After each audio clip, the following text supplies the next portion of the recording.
Em nome do Pai, e do Filho, e do Espírito Santo. Amém. Queridos irmãos e irmãs, no Santo Evangelho de hoje, Jesus nos sugere que a oração dirigida ao Pai, ela deve ser cheia de confiança, porque Deus, na verdade, é o nosso Papá, é aquele de quem procedem todas as coisas, é aquele que conhece tudo que nos faz falta, tudo de que nós realmente necessitamos. Por isso é que nós, variadíssimas vezes, nos dirigimos a Deus em petição, para pedir. E a oração de petição é uma das formas de nós nos relacionarmos com Deus. É certo que existem várias formas ou modalidades de oração. Há a oração para pedir, a oração para agradecer, enfim, oração de louvor.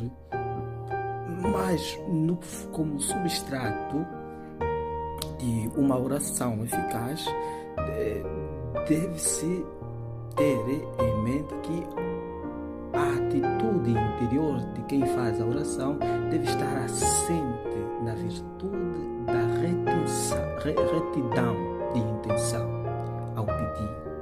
Porque não se pede só por se pedir, não se pede só por capricho, mas pedem-se ao Senhor bens essenciais, bens que nos auxiliem a alcançar a vontade de Deus na nossa vida. Mesmo que às vezes eu peça na minha oração um carro, desde que este carro sirva para bem, para a utilização, para a deslocação, para o local de trabalho, para ajudar na locomoção dos membros da família. Então, esse pedido, mesmo que seja um pedido material, ele está eivado de bom senso.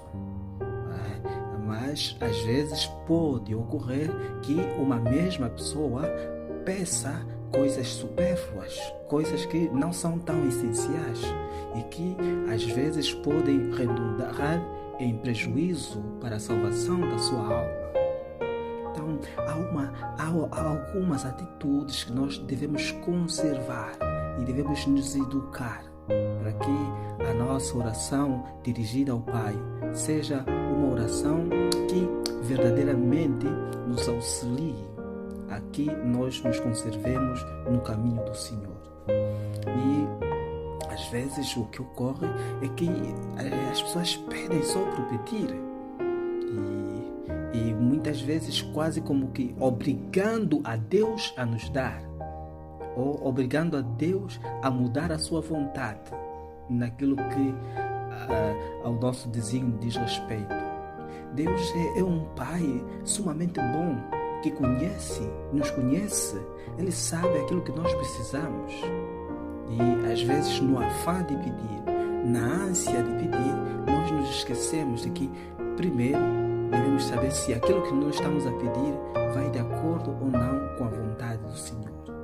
É daí onde vêm as tristezas, é aí onde vêm às vezes aquelas inconformidades que nos levam a pensar mal de Deus, a falar mal de Deus, a falar mal dos sacramentos da igreja, a falar mal, enfim, das orações que nós fazemos, porque pensamos, não, se calhar Deus não está aí. Nós que estamos com uma mentalidade desviada. Deus não muda. E a bondade e fidelidade do Senhor são as mesmas desde sempre. Aquele Deus que manifestou o seu poder e a sua misericórdia ao longo dos séculos é o mesmo hoje que atua na igreja através dos sacramentos e sobretudo na Santa Missa. É mesmo Ele que nos outorga as graças, nos possibilita a nós existirmos, enfim, é mesmo Ele. Só que Ele, como bom pedagogo que Ele sabe o que nos faz bem, o que não nos faz bem. E às vezes Ele pode nos privar de alguma coisa porque sabe que eventualmente, ao adquirirmos aquilo que lhe pedimos, podemos nos molestar, podemos nos desviar para sempre. Então, Deus, Ele conhece o princípio e o fim. Nós só conseguimos olhar com os nossos olhos, ver o aqui e agora. Só conseguimos enxergar a nossa necessidade. Oramos muito para as coisas finitas e Deus conhece o além. Daí que a bondade do Senhor é indiscutível. E o seu conhecimento do fim das nossas ações também é indiscutível. Por isso, vamos hoje pedir ao Senhor que nos conceda a graça de sermos mais humildes e a confiar na sua bondade. Vamos pedir também hoje ao Senhor que nos conceda a graça de sermos perseverantes na oração, a não desfalecer, a não se entristecer se alguma coisa que pedimos em oração tarda a chegar, porque os tempos do Senhor são outros e os nossos também são outros.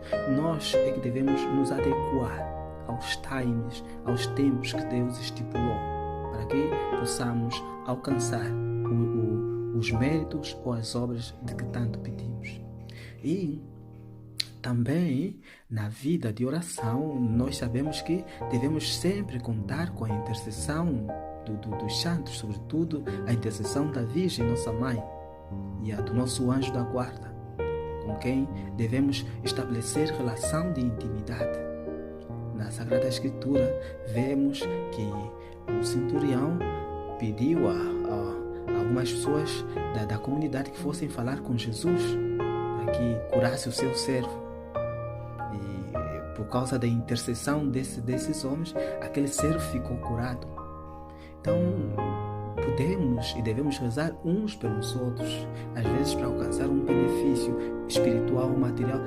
Podemos contar com a intercessão e a ajuda dos outros irmãos. Por isso vamos continuar o nosso dia pedindo à Mãe do Céu que nos conceda as melhores disposições para continuarmos a confiar na providência divina, no amor de Deus, na sua misericórdia e na eficácia da vida de oração. Que Deus, nosso Pai, nos abençoe. Em nome do Pai e do Filho